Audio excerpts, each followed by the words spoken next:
Kasus positif COVID-19 di tanah air masih terus bertambah setiap harinya. Sejauh ini, belum ada antivirus, baik obat maupun vaksin yang mampu menekan angka penyebaran virus tersebut. Sejumlah negara diketahui tengah melakukan penelitian. Beberapa di antaranya sudah masuk tahap uji klinis. Amerika Serikat bahkan sudah melakukan percobaan pertama terhadap manusia. Meski nyatanya dinilai sembrono, karena vaksin semestinya diuji coba pada hewan terlebih dahulu. Lalu bagaimana dengan Indonesia? Dalam episode Merdeka Bicara kali ini, kami berbincang dengan Menteri Riset dan Teknologi Bambang Brojonegoro tentang penelitian vaksin yang sedang dan akan dilakukan pemerintah dalam upaya penanganan COVID-19.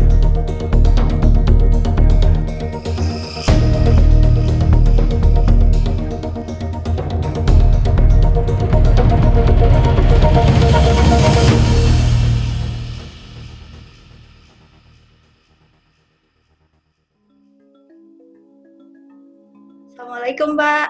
Waalaikumsalam. Ya, silakan. Kabar baik, Pak? Ya, sehat, baik. Alhamdulillah. Ini Pak, Ya. soal antivirus sama vaksin ini kan sedang dicari oleh peneliti, Pak, sedang diteliti di seluruh dunia ya kan, Pak? Iya. Di Indonesia juga, Pak. Nah, gimana sih, Pak, perkembangan pencarian antivirus COVID-19 saat ini? Terus apakah mengalami kendala gitu, Pak? Ya. Tentunya ya pencarian vaksin ya, karena intinya pandemik ini hanya akan bisa berakhir kalau ada obat yang diyakini bisa menyembuhkan yang kena penyakit, atau ya jadi bukan atau ada vaksin yang bisa meningkatkan daya tahan tubuh setiap orang ya, termasuk orang yang sehat terhadap kemungkinan terserang COVID-19. Nah, karenanya para peneliti ini sibuk di dua hal. Jadi tidak semuanya fokus ke vaksin, karena mereka tahu vaksin itu memang butuh waktu yang panjang. Ya. Anda bisa cek sejarah vaksin-vaksin yang ditemukan di dunia, itu boleh dibilang memakan waktu ya rata-rata lebih dari setahun lah, ya, untuk bisa, bahkan ada yang sampai 10 tahun, bahkan lebih baru menemukan vaksin. Nah, karenanya saya melihat sekarang upaya peneliti itu di dua hal, yaitu obat dan vaksin. Nah, khusus untuk vaksin yang di Indonesia paling tidak, ya, memang tahapannya baru mulai, ya. Nah, saya sudah bicara cukup dalam dengan Prof. Arni Subandrio, Kepala Eijkman. Beliau mengatakan paling cepat mendapatkan prototipe vaksin itu dalam waktu setahun, ya. Setahun waktu itu mungkin bulan Maret bicaranya. Nah, sebagai alternatif dari vaksin, karena kalau vaksin masih panjang, maka harus ada obat atau terapi. Nah, saat ini yang mulai diperluas itu adalah convalescent plasma. Ya, ini adalah plasma yang berasal dari pasien yang sembuh COVID-19 yang kemudian nanti diberikan kepada pasien yang sedang sakit COVID-19 yang parah, ya. Dari laporan di RSPAD yang sudah mulai melakukan terapi ini, riset terhadap 3 pasien sudah menunjukkan hasil yang melegakan, ya. Nah, tapi tentunya kita perlu melakukan riset ini lebih banyak lagi supaya efektivitas dari plasma konvalens ini nantinya bisa menjadi alternatif medication untuk pasien-pasien COVID-19 terutama yang terkategori berat, ya. Nah, kita akan perluas ke rumah sakit tidak hanya di Jakarta tapi juga di berbagai kota di Indonesia, terutama yang tingkat keparahannya cukup tinggi. Nah, selain plasma konvalens, konsorsium yang dipimpin Ristek juga berupaya mengembangkan antiserum COVID-19. Rencananya akan segera uji klinik, ya. Dari tim peneliti menyampaikan ke saya dibutuhkan 2-3 bulan sebelum bisa diproduksi secara massal dan kemudian menjadi terapi. Jadi ini yang sedang kita lakukan di Indonesia. Sambil kita mengejar vaksin, kita juga berupaya untuk mengembangkan alternatif medication, baik plasma konvalensi yang sudah dimulai, maupun serum anti-COVID yang nantinya akan dikembangkan. Nah, terkait dengan vaksin, tentunya kita tidak menutup kemungkinan kerjasama dengan luar negeri. Nah, tentunya kerjasama dengan luar negeri ini akan dikembangkan dalam skema yang tentunya harus ada transfer teknologi, dalam pengertian Indonesia tidak hanya menjadi tempat untuk uji klinis ya dari vaksin yang ditemukan oleh negara lain, tapi kita ingin siapapun yang ingin mengembangkan vaksin di negara lain tersebut, ketika bekerja sama dengan Indonesia, misalnya dengan Eijkman, maka Eijkman juga mempunyai kapasitas untuk bisa mendevelop vaksin tersebut. Ya. Kira-kira seperti itu perkembangan terakhirnya. Mungkin Pak, kalau yang soal vaksin tadi kan dibilang kalau misalnya akan bekerja sama dengan lembaga lain ya Pak, dari Eijkman dan lembaga internasionalnya. Mungkin lembaga internasional itu apa ya Pak? Tahu siapa ya, gitu? Tentunya nanti kita lihat, ya tentunya Eijkman sudah menyampaikan ada yang menawarkan kerjasama. Tapi poin kerjasama kita tidak mau hanya menjadi tempat untuk clinical trial. Ya.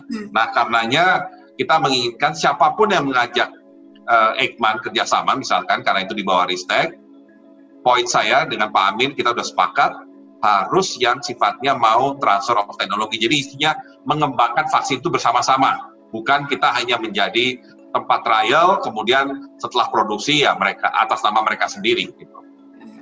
Kemudian Pak, terkait anggaran penelitian antivirus dan vaksinnya sendiri itu berapa sih Pak? Ya, sementara karena masih tahap awal, permintaan Eijkman waktu itu 5 miliar. Ya, untuk tahap awal, ya. Nantinya ya, kalau nantinya makin berkembang, tentunya kita akan selalu supply, ya, karena vaksin itu harus menjadi prioritas. Dan vaksin itu memang harus dikejar keberadaannya untuk COVID-19 ini. Nah, kalau untuk anggaran riset secara keseluruhan terkait COVID, itu kami sudah siapkan sampai 90 miliar, ya. Tapi itu mencakup tidak hanya vaksin, termasuk obat, termasuk beberapa alat kesehatan yang diperlukan, ya, sehingga cakupan kita adalah kita ingin mendukung upaya penanganan COVID-19 ini secara menyeluruh. Kalau misalnya terkait vaksin sendiri, Pak, apakah memang Indonesia punya target untuk melakukan penemuan gitu, Pak? Tadi saya katakan kan, vaksin ini sesuatu yang sifatnya sangat variabel, sangat susah untuk ditentukan kapannya.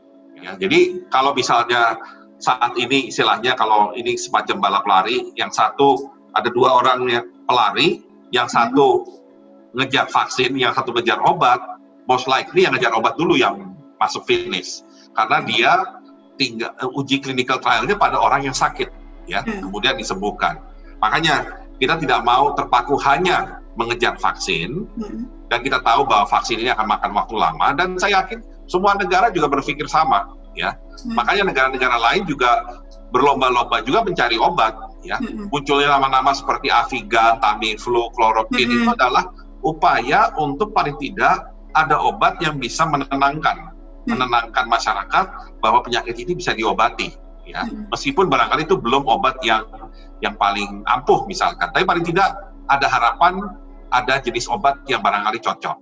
Nah, tadi saya baru video conference misalnya dengan Dubes China di Indonesia. Di China juga sama, masih sifatnya mencari vaksin.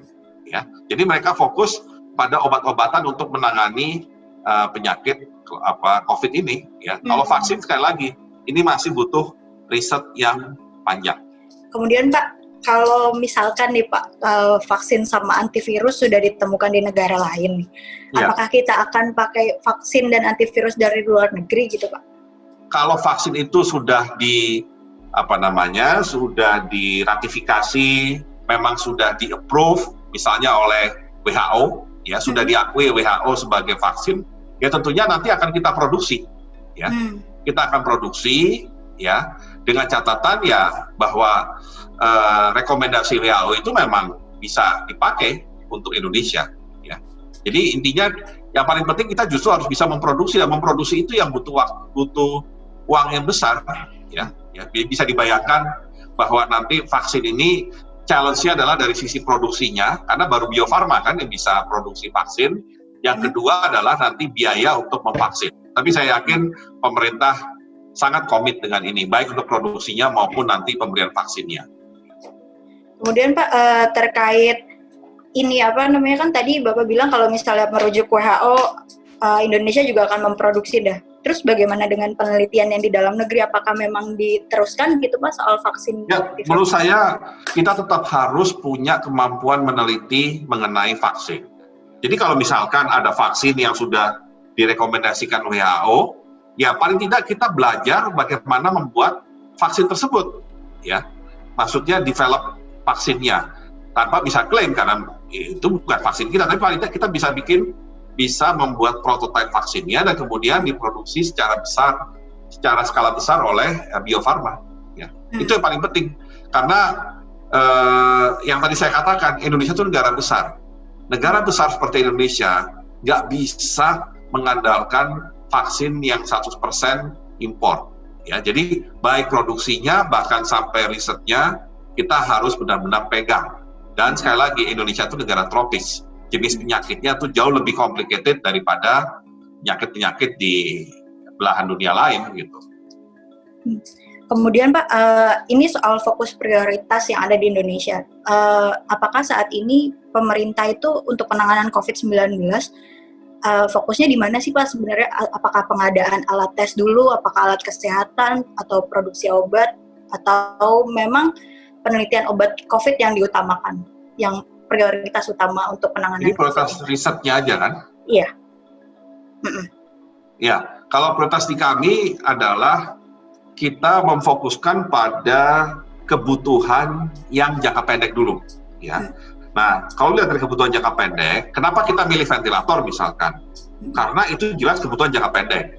Pasien yang bahkan masih dalam tahap observasi sebelum masuk ke atau apalagi yang emergency dan yang ICU itu pasti butuh ventilator.